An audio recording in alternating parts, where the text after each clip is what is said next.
know, this session will be fully recorded and this will be shared at the end of the session. So thank you all very much for coming to this EUMETSAT Space for Early Warnings in Africa, African Meteorological Satellite Applications Facility Information session. There are translation options if you would like to hear the webinar in French. So you just need to click the interpretation button at the bottom of the screen, the globe, and then click on French. And I'll just let my colleague Vincent give that instruction in French as well. Bonjour à tous, bienvenue pour ce webinaire sur une session d'information pour le projet d'espace pour l'alerte précoce en Afrique. Lorraine Hughes, la gestionnaire de projet EUMETSAT, va modérer cette session. Je voulais juste vous informer qu'on a une traduction disponible de l'anglais vers le français, du français vers l'anglais. Cliquez simplement sur la map monde interprétation qui se trouve normalement au bas de votre écran et vous pouvez choisir là. Si vous cliquez sur français, vous aurez en permanence la traduction vers le français. Merci. Thank you, Vincent. So yeah, just a couple of housekeeping things before I do introductions. So we have the Q&A enabled. Please ask any questions you would like here, and we'll endeavour to answer as many as possible at the end, towards the end of the session. You can place comments in the chat. We will share this later as well with the recording. And you can also add your contact details here too, if you would like to share your information for networking purposes. So to start, I'll introduce myself. My name is Lorraine Yards. I'm the Space for Early Warnings in Africa SEWA project manager. We're really pleased to welcome everyone here today to learn about this upcoming opportunity to establish the African Meteorological Satellite Applications Facility. And I'm here together with my colleagues from EUMETSAT, Vincent Gabalio, who is the International Relations Officer with EUMETSAT, Mark Higgins, who is the Training Manager, and Simonetta Tribuzio, who is the Contracts Officer at EUMETSAT. So just to start, we have some framing presentations which are very important for the project from some implementing entity colleagues, so the African Union Commission and the European Centre for Medium Range Weather Forecasts, and of course our funders, the European Commission, will be presenting as well on the cooperation activities which really underpin SEWA. So if we could start please with the African Union, and our colleague Lusajo Mbukege will be doing a brief presentation on the AUC strategic priorities as one of the implementing entities of SEWA. So if I could please hand over to you, Lusajo, and you could share your presentation, please.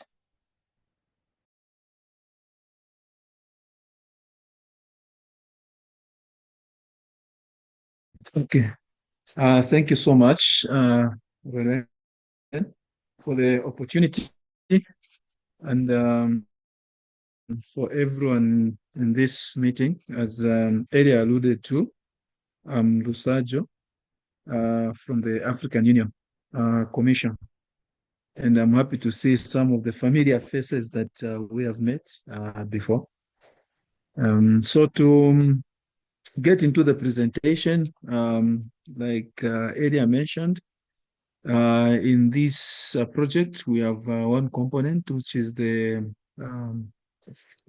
SEWA, Space for Early Warning in Africa.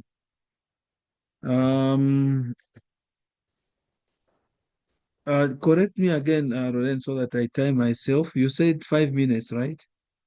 Yes, please. And could you please just enable your slides in present mode, if that's okay? It might be a bit easier to view. Thank you. Yes. Okay. Okay. Yeah. Thank you so much once again. Yeah, so we are implementing the SEWA, and just to give the context in terms of where we are coming from, just to mention that in 2018, we had the Abidjan Declaration that talked about the need to invest in space science. And then we had also in 2019 the Cairo Ministerial Declaration, and then 2021 we had an endorsement by the Specialized Technical Committee on Agriculture, Rural Development, Water and Environment. And then we had also the Dar es Salaam high level statement in 2022. So with that background, it's these are some of the issues that informed in terms of the inputs that we have in the project. And also just to mention that this is also aligned to Agenda 2063, the Africa we want. And basically also we are looking at building a resilient Africa. And then we have also the integrated African strategy, meteorology, particularly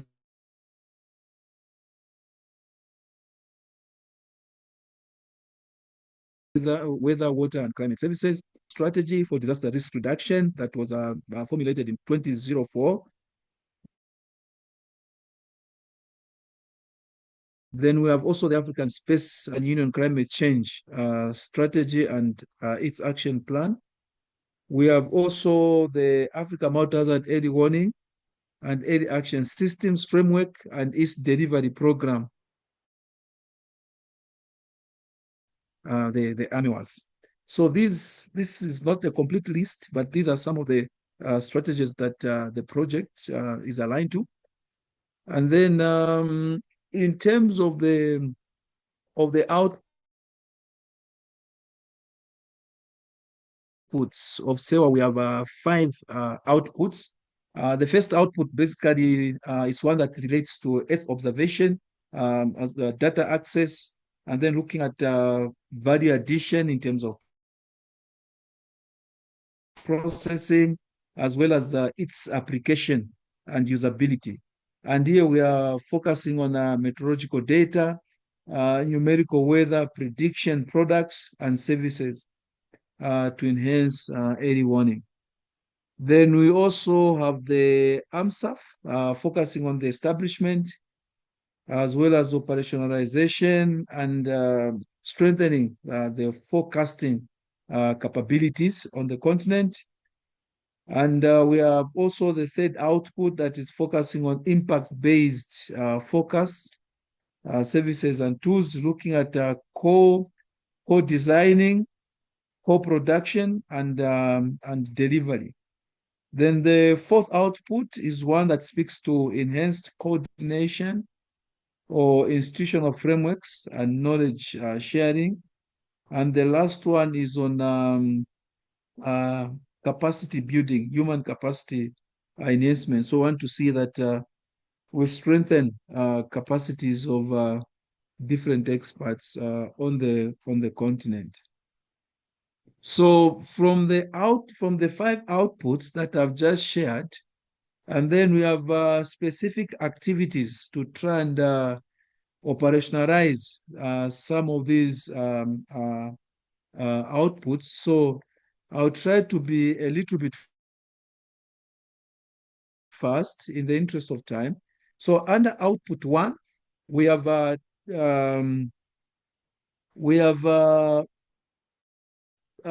following activities. The first one is an update on existing facilities and promoting cloud computing to strengthen access and use of new generational meteorological satellite data, services, and products.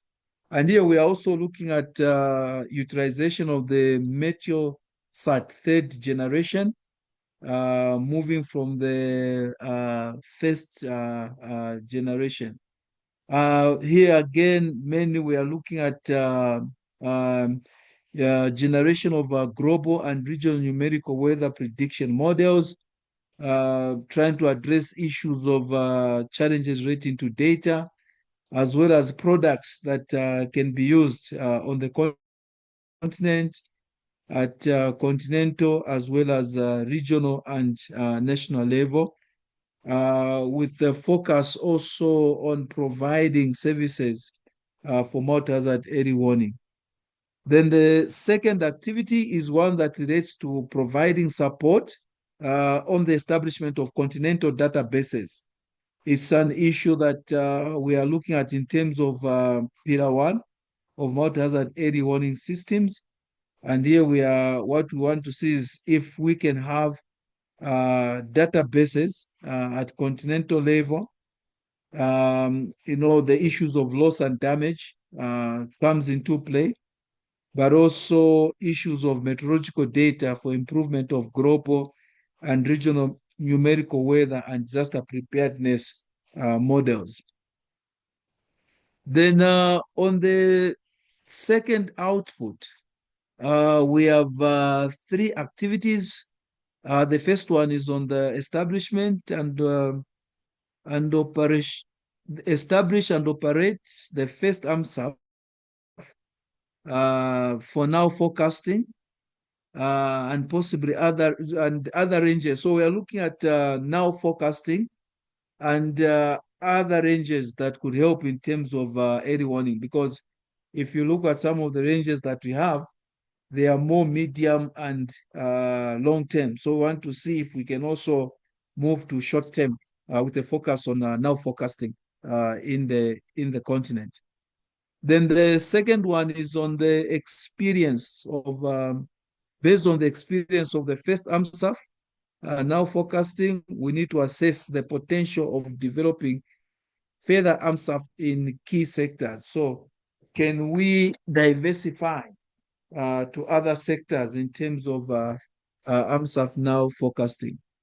And then the third activity is on development through research and innovation networks, focusing on African domestic and fit for purpose innovative space-based meteorological and early warning products, and an assessment for the development of further AMSAF. So these are the three activities under output 2. And then on output 3, we have the following activities. One is on co-designing impact-based forecasting and warning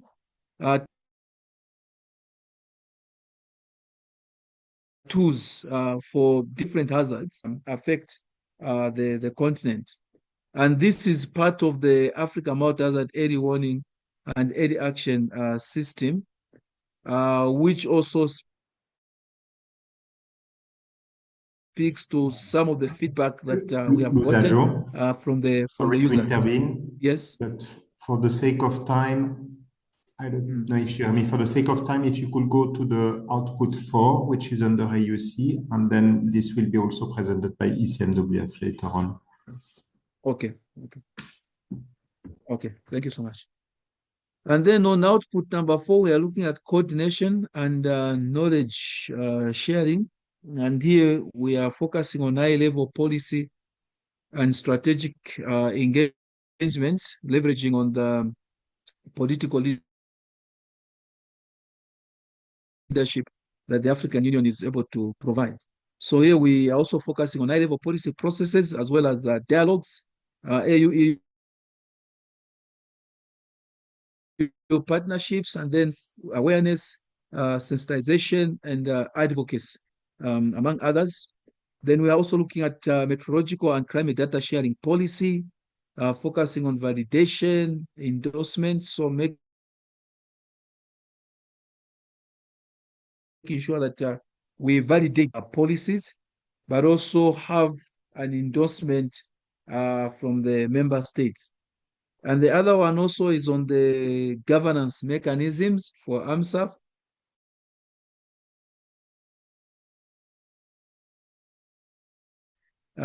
Particularly focused technical committee. And then the last one is the biannual, of the convening of the biannual meeting. And we are expected to have a total of 2. Then we have also knowledge exchange sharing, focusing on cross fertilization, having technical meetings, exchange of exchange platforms, Also, establishment of situation rooms, including supporting the existing initiatives like CRIMSA, AMEWAS, and GMES. Then we have also the coordination with AMEWAS program and other relevant bodies in relation to Earth observation needs and decision-making processes for early warning. And so this entails the involvement in terms of participation in some ECMWF activities, as well as exchange platforms between the various situation rooms, existing situation rooms, as well as new situation rooms. Then the other one is on strengthening collaboration to innovate and as well as strengthen impact-based forecasting capabilities and warning tools with a focus on establishment of a network of academia, as well as research institutions, as well as conducting stakeholder mapping and development of an action plan. Then we have also user-friendly decision support system platforms, focusing on creating and customizing user-friendly decision support system platforms. And this also will have support or will be undertaken with the support from ECMWF. So I don't know, do you want me to go to output 5 as well? No, we will address that also through the various following presentations. So thank you a lot. Okay, thank you so much. Thank you very much, Losajo, for very clearly setting out Africa's priorities in the strategic context, and AUC's leadership in the SEWA project is much appreciated to set the scene for the next parts of the session. Thank you. So next we will head over to a presentation from Cecilia Donati from the European Commission. Cecilia is a policy officer on space cooperation for the Commission. So she'll present on the EC space cooperation activities, which really underpin SEWA as the sole funder of the project. So please, Losajo, if you could stop sharing, please, and we can enable Cecilia to share. Thank you. So with your permission, I'll ask to leave the meeting. I'm also in another meeting, like I earlier indicated. Yes. Yeah, sure, that we understand. Thank you very much for your presentation. It's great. Okay, thank you so much. Bye. Okay, bye. So I start sharing, and meanwhile, I'm also introducing myself. Good afternoon, everyone. My name is Cecilia Donati, and I work at the European Commission at the department called International Partnership, DG IMPA. Indeed, we are the funder or the donors of these activities of program. And today I would like just to give you a very, very quick introduction of where this program coming from and providing a quick overview of the different component. So as you know, the program is called Africa EU Space Partnership Program. It's a global gateway initiative, and the Space for Early Warning is a component of this program. So what is the global gateway? Where is this coming from? The global gateway is the EU strategy as well as offer to our partner country to accelerate the fair and green transition and to meet the partner needs. So in order to formulate a program together with our partner, and we heard very well from Losajo where the main driver from the AUC point of view for this program, we also need to look back and recognize all the work that has done that was done in the past. So we need to build on our common experience. And here I just listed a series of programs that since 20 years are addressing in a way or another the different topic of Earth observation, weather, climate, and so on, starting from PUMA, AMESD, MESA, and then going into the recent program CLIMSA and GMES in Africa. I apologize for the acronyms, but you see here the long name, and you will have the presentation if you want to look back back again. As I was saying, these are more than 20 years of cooperation on the topic of Earth observation application and downstream services. It represents more than 200 million euro investment, and it's a solid base that we really need to recognize and build on when we look into the future and when we look into a new programming exercise, because we have a lot to learn from what has been done. There has been a strong network and trust among the two continents that was established. Therefore, it's importance. But looking in the future, we want to, the idea was to renew the partnership and make even a stronger one. But how? What are the new component of this partnership? Well, first of all, it's about working together on a long-term partnership on space and related services. And again, the presentation from Lusaggio pointed out very clearly how this program it's supporting several EU strategy for the continent. We want to streamline our cooperation, enhancing benefit of cross-component, therefore trying to bring under the same umbrella the different component where INPA has been working on, climate, weather, navigation, and so on and so forth. And of course, what is new, completely new, it's a very strong focus on the role of the private sector to deliver the objective of the program. So these are the key ingredients of the Africa-EU Space Partnership Program and are also reflected in the overarching approach and structure of the program. The program is a commitment of the EU of about 100 million and built on three pillars.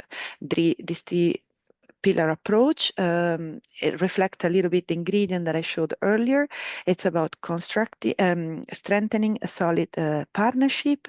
It's about looking into how space can support the green transition. And last but not least, how space can support the development of the private sector and specifically the data-driven economy. So this is the overall structure. As I mentioned, it's a 100 million commitment. Its implementation goes on a two-step approach. The first step is what we call in our internal jargon action document, so AD1. AD1 is a 45 million commitment, and that was committed at the end of last year, for which the implementation has started earlier this year. We have three components even in the program because it does really reflect the structure that I showed earlier.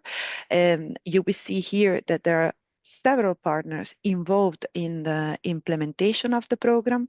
So we have from the European side ESA, EUMETSAT, and SNWF, and from the African side AFSA, so the Africa Space Agency, and the Department of the AUC Commission, ARBE. Each of them has a different role and are involved in different components.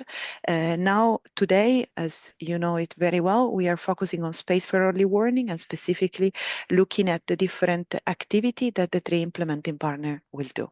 So in the interest of time, I stop here and thank you very much for having me today. Thank you so much, Cecilia, for your very comprehensive but compact presentation. It's very much appreciated to present the EC strategic framing and the investment that you have in the wider program between Europe and Africa, as you say, the strengthening of the partnership and the building on the solid investment that's been undertaken over the past decades. Thank you very much. And as said earlier, the slides will be available later with the recording and the sharing of the materials.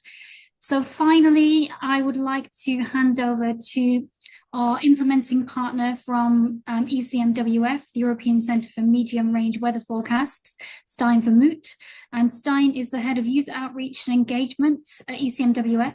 So he will present now on his specific role as one of the three implementing entities of SEWA. So I'll hand over to you, Stijn. Thank you. Thank you, Lorraine. Let me go back to let me see transition. It's not in presentation mode, I think. Yeah? It is now. Okay. Great. All right. So yeah, why it seems to go automatic transition. Okay. Sorry for this. Now it should work. Okay, thank you for the invitation, first of all. So indeed, ECMWF is one of the implementing agencies together with EUMETSAT and the African Union Commission. And I want to elaborate a little bit more on what our specific role in SEWA is. So it's more focused on the co-designed impact-based forecast tools and training to advise on early warning. And here you have an overview of this. So of course, the colleagues of AUC already mentioned the details on this, and I'm sure that Vincent and other colleagues at EUMETSAT will elaborate more on their part. But ECMWF is mainly focused on activity 2.3, so to enable co-design and delivery of impact-based forecast services and tools. And to support on this, we work also on output 2.1 and 2.5. 2.1 being improved access, processing, applicability, and use of data and services for early warning, and 2.5 focused on training in scope of strengthened human capacities, knowledge, and community shaping. So that's our role, and a message which I really want to underline is the fact that ECMWF, but also the other partners, of course, we really work on this peer-to-peer approach. So it's on one side to create African ownership, and here you see an outline of what we mean with this. So we focus at regional level in SEWA. So it's also Sub-Saharan Africa, so Eastern, Western, Southern Africa, which includes also the Indian Ocean Islands and Central Africa. We have ACMAT, who plays a close role at continental level. And then, of course, we also have the African Union Commission, who plays a central role in governance.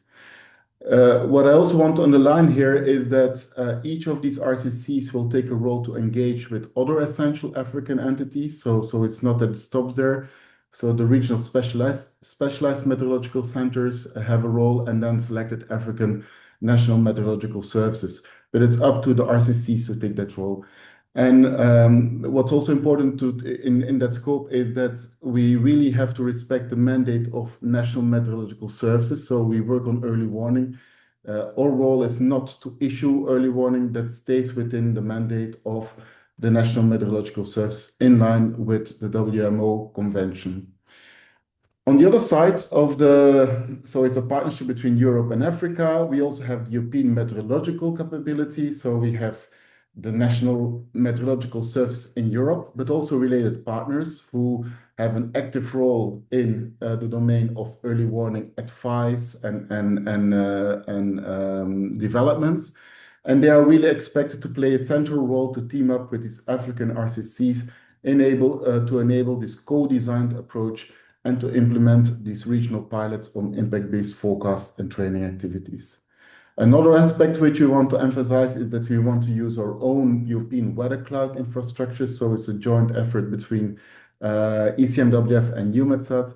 And by doing this, we capitalize on Europeans' investment to serve both African and European communities.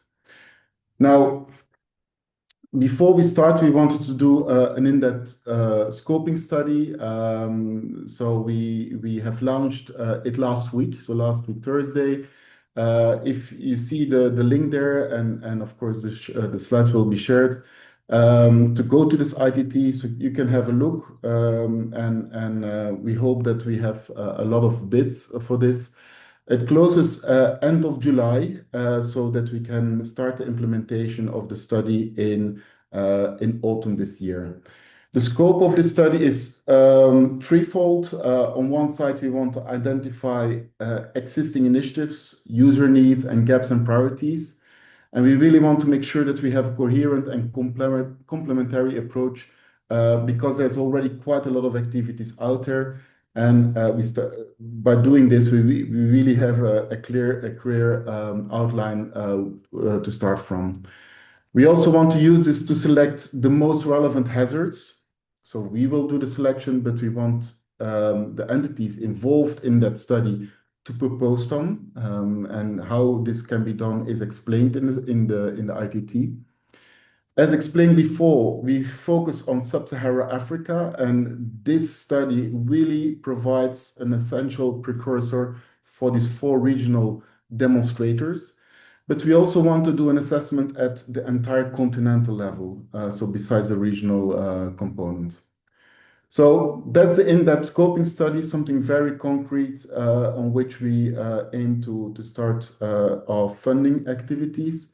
And then next year, we will start with these regional pilots on impact-based forecast and warning tools for hazardous weather and climate events. And there, it's really the aim to work with call for grants, so not a procurement. We will award 4 grants focused on each of these regions. And the budget to do this, the total budget is about 5 million euros. Before we launch this competitive call for grants, we will do a call for expression of interest, and this will be launched towards the end of the year. So you can express your interest to bid for these grants, and then later on this year we will provide more information on this. So I'll leave it there, knowing that there's still a lot to be covered, and I thank you for your attention, and I take questions later on. Thank you indeed very much, Stein, for your presentation and the role of ECMWF in the impact-based forecasting objectives for SEWA. I think that was really clear, and thank you also for presenting the opportunities that are currently open and upcoming. I'm sure many of the attendees here will be interested, so we'll share the links later together with the presentation as well. So thanks again to our 3 presenters from AUC and EC and ECMWF. For the next part of the session, we're going to head into the specific opportunity that EUMETSAT will be launching soon on the SEWA African Meteorological Satellite Application Facility. So this is a pre-tender information session through which we'll give the scope of activities and some background to the project. So if we can head to the next slide, please, Mark.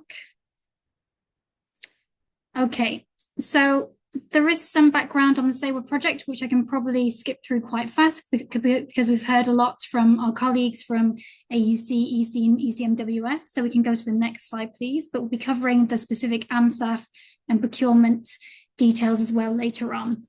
So as stated, this programme is funded through the Global Gateway of the European Commission under DG IMPA. So this is their external cooperation instrument in the EU Neighbourhood Development and International Cooperation Unit.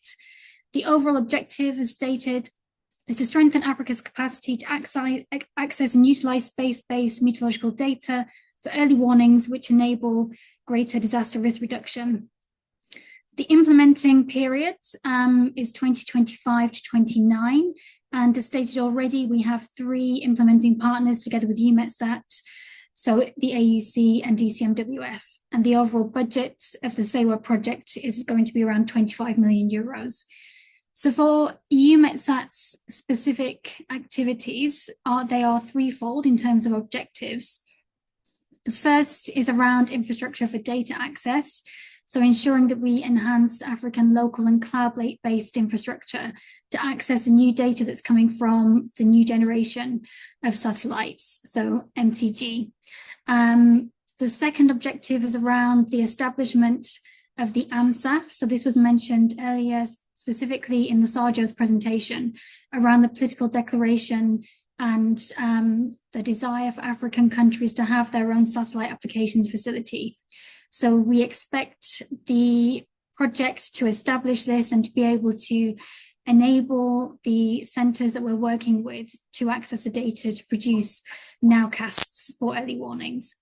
And then the third objective is around training, which will support the infrastructure and data access, as well as the establishment of the AMSAF and the production of different products.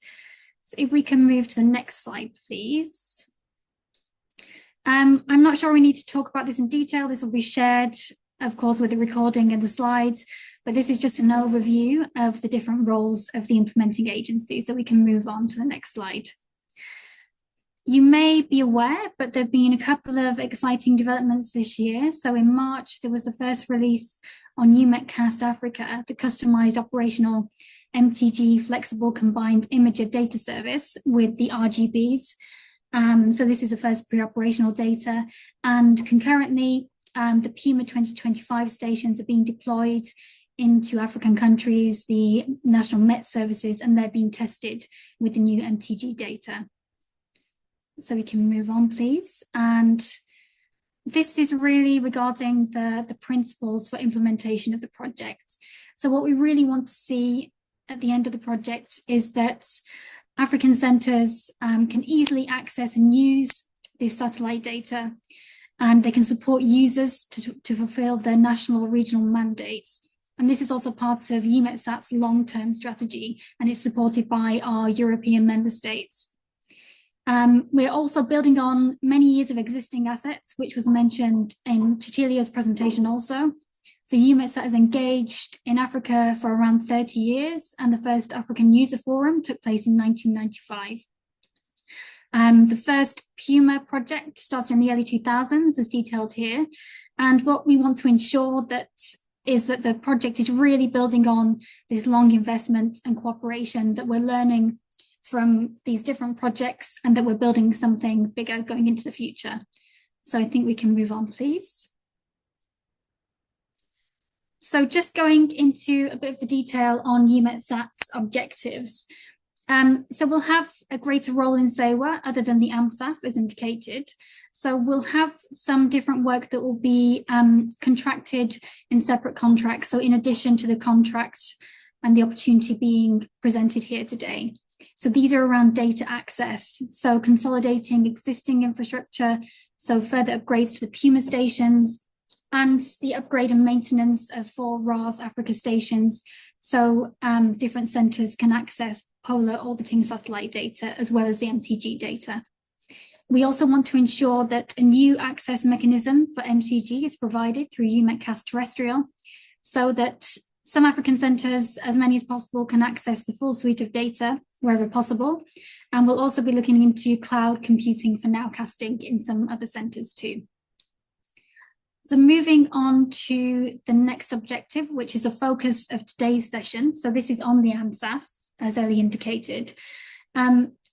So the initial focus through the project and through the opportunity being discussed here today is that the AMSAF and nowcasting will be made available and operational in 4 regional specialised meteorological centres as designated by the WMO.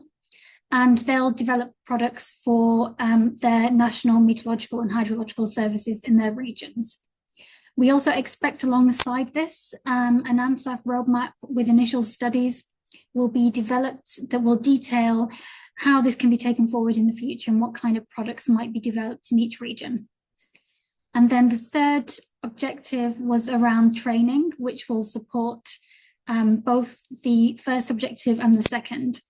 But the focus here today, the training will be looking at the development of products through accessing the MTG data for nowcasting, and also the carrying out of test beds through which we'll consider the full value chain. So thinking about the users of the warnings and how they might interact with them and the need from different entities in the different regions. Okay, so just moving into the calendar, there are some things going on concurrently to the opportunity presented today. So we expect the AMSAF activities to be carried out starting early 2026 and ending towards the end of 2028.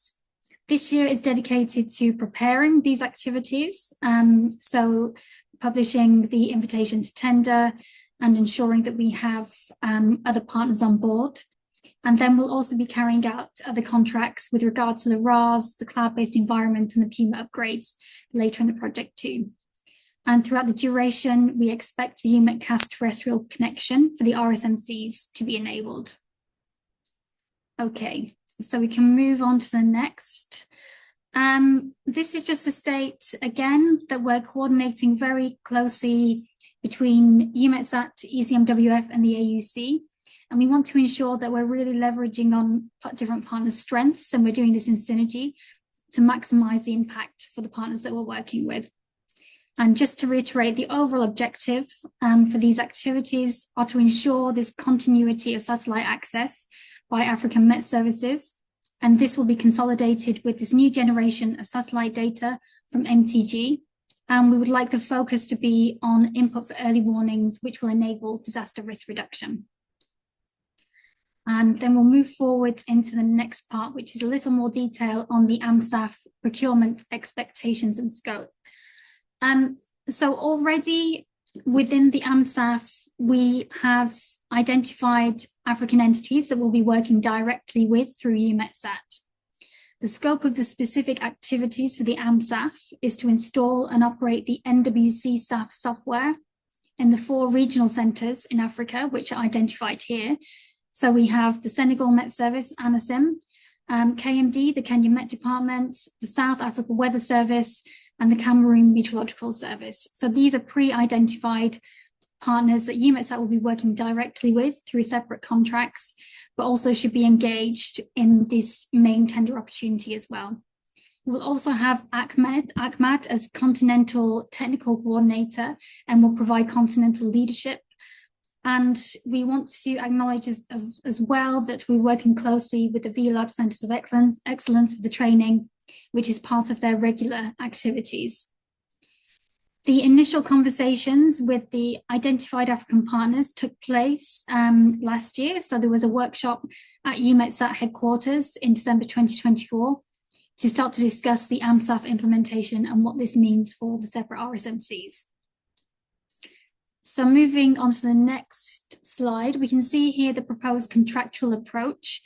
So this AMSAF specific opportunity will be carried out through a main contractor that's identified here in the orange colour, and this will be through open competition.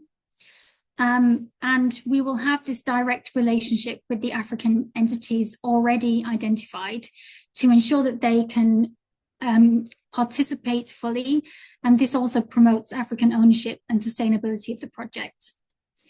In the case of Cameroon and the National Met Service there, we expect that their participation will be facilitated via a consultant who will be engaged by the main winning contractor to ensure technical alignment and integration with the broader AMSAF implementation framework.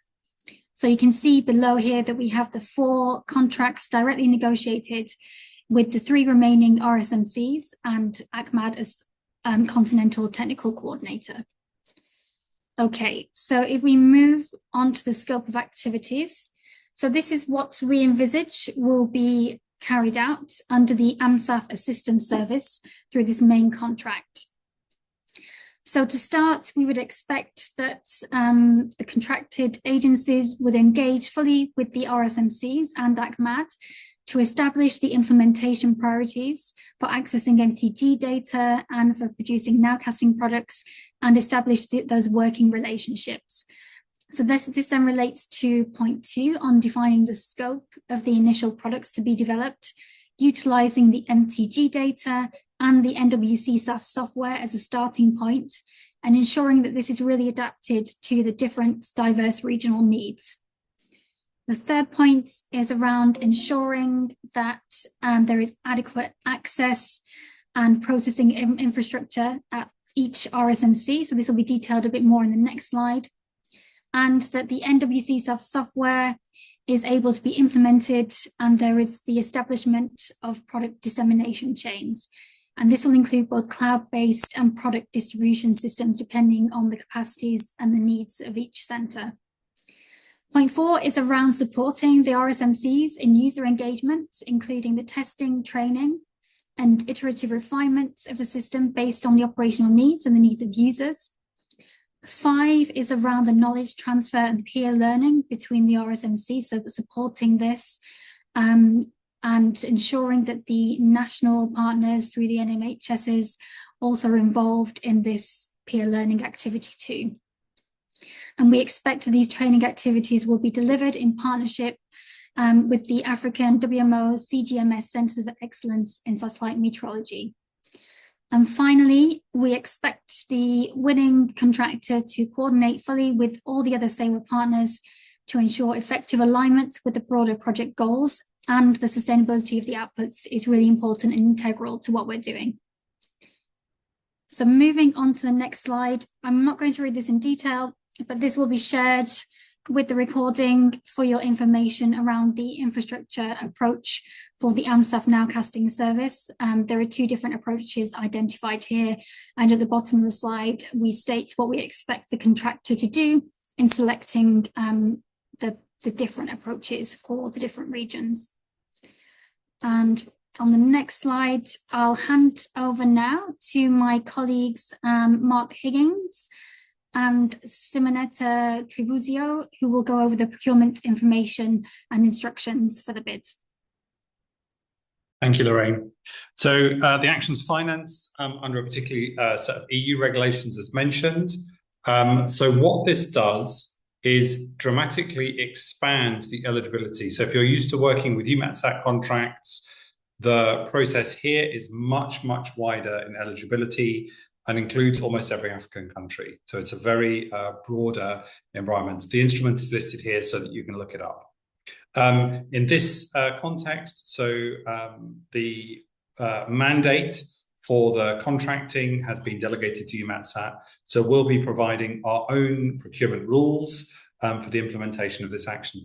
So what I'm going to do is just outline a little bit what we do in our contracting process for those of you who aren't used to it. If you are used to our way of working, then the thing to notice is the much broader eligibility. So we have some financial rules, which are the rules that govern this. They're available on our website. The link is in the slide here. We are operating a contracting approach here. This isn't a grants process, it's a contracting process. And so we're going for the maximum use of competition. So we're really pleased you're all here. It's a best value for money principle. What that means is we look at the quality and the price. And the way we do it, I'll mention this in a moment, is we look at the quality of the approach, so how it will work, how it will be managed, how it will be implemented, and then we look as a second step at the financial offer. So all of the formal information will be available through our tendering portal called EUMETS. So this is eumets.eumetsat.int. So if you're not already registered there, I do encourage you to register there. So all the current invitations and intended invitations are listed. We'll inform via a much wider community and link to EUMETS. So if you know of places that we should advertise, please do let us know and we'll send the link out when we publish the invitation on the tendering portal. One of the reasons we want to do that is because we've got a much broader eligibility. We want to make sure that a much broader pool than are usually aware of EUMETSAT contracts are aware of the invitation. The relevant kind of rules that are available in EUMETS include all of our procedures and our rules. So if you want to get a sense of how we work, I do strongly encourage you to have a look there now about those guiding documents. So the invitation to tender will include the following documents: a statement of work. This covers the thing that we invite you to co-create and deliver. So in there are all of the requirements. It'll be based on everything that Lorraine has just presented that we expect the contract to put in place. The special tender conditions document is effectively the exam question. This tells you how to respond to the ITT, what documentation we need, what questions we want you to pay particular attention to, how the bids will be assessed and stuff like that. I'll cover more of that in the next two slides. A copy of the draft contract and an ITT cover letter. So you have the full information that helps you understand what you would be getting into if you want to bid for this, which we hope you do. So the STCs, the special tender conditions, provide detailed instructions on how to submit. Just to mention again, so we're doing best value for money. So what we expect is that your financial and technical management process, proposals must be submitted separately, because we assess the technical and managerial one before we even look at the financial one.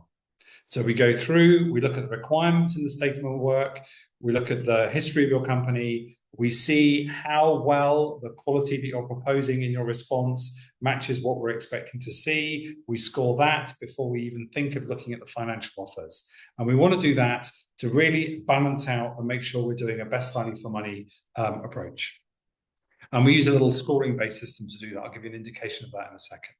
Here it is. So as part of the process, we will set the factors. They will be percentages that add up to 100. The criteria: do you understand the objectives of the procurement, and do you understand the requirements that are put in front of you? And this is it's an example, but broadly, this is what we'll be following. In the STCs will be the exact one we will use.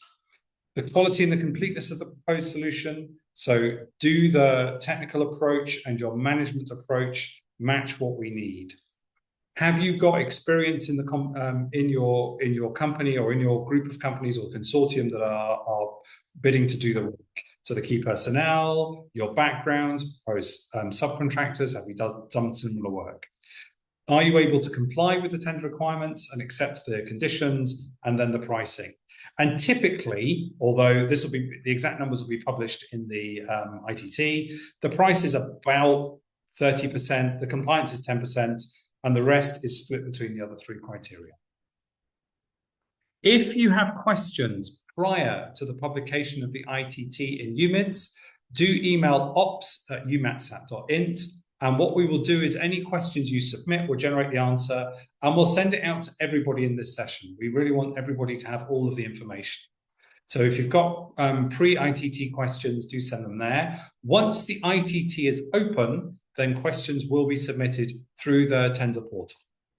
Consortia are welcome, but we're anticipating that the contract will be with a single lead entity, and they will be responsible for the overall coordination.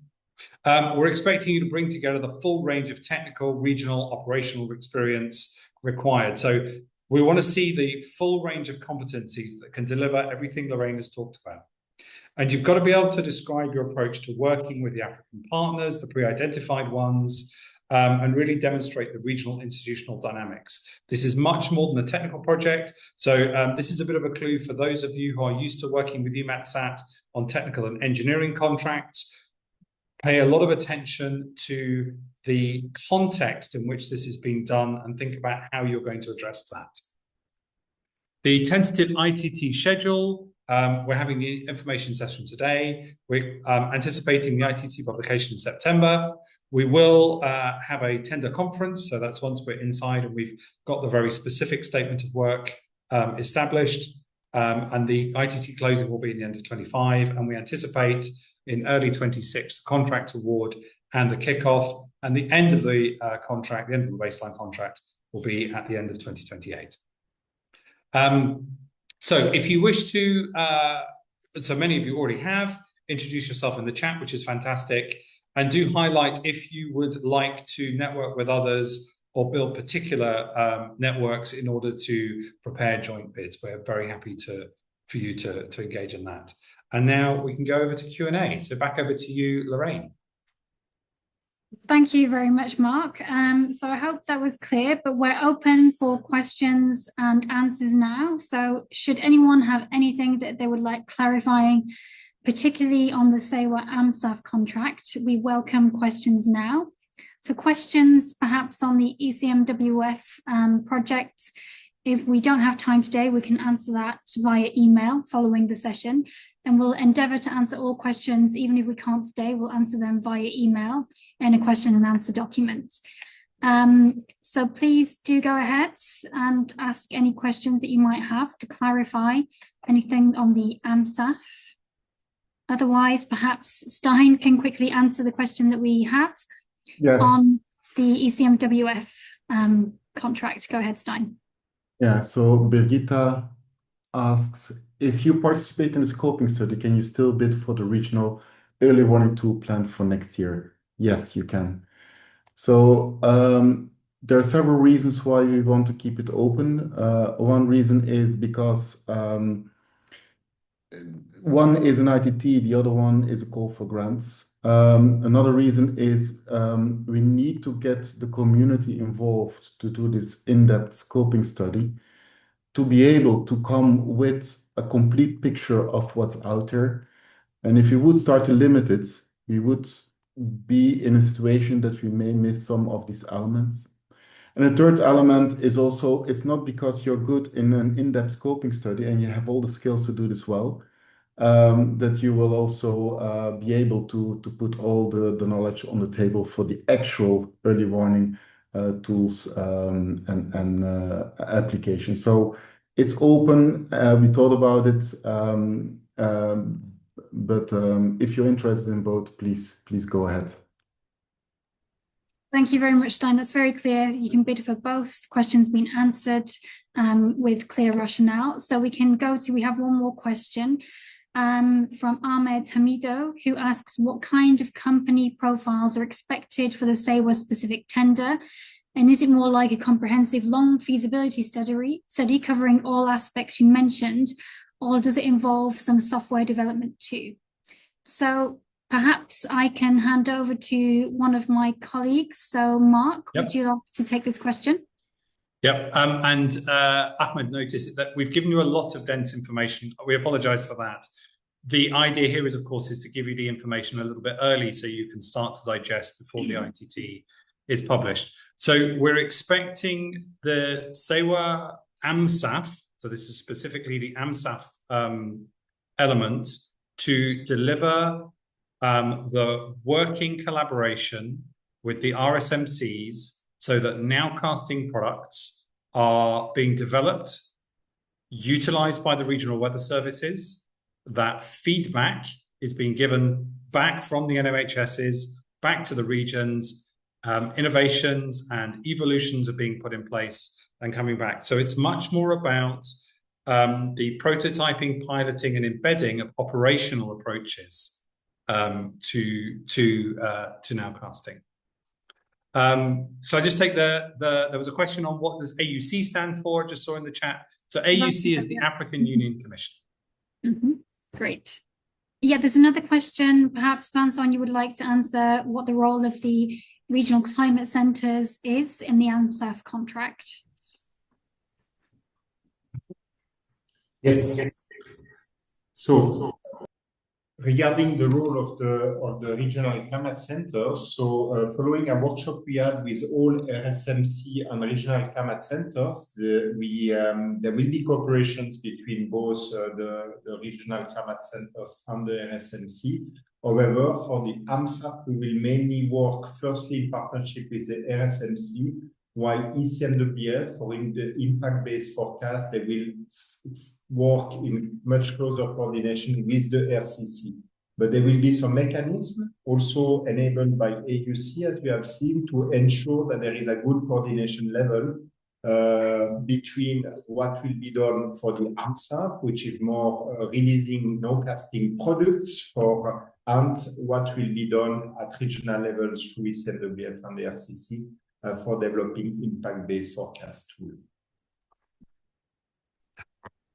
Great, thank you very much, Vincent. And another question on the technical or engineering components of the AMSAF from Xavier Calbe.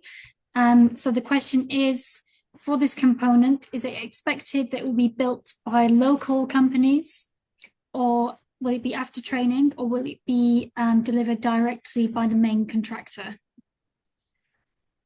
So Mark or Vincent, would you like to answer that one? So this comes down to the local or cloud component.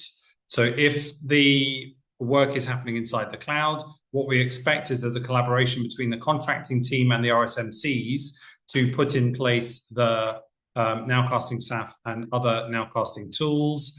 What we would expect is that you would understand the local capabilities and support them.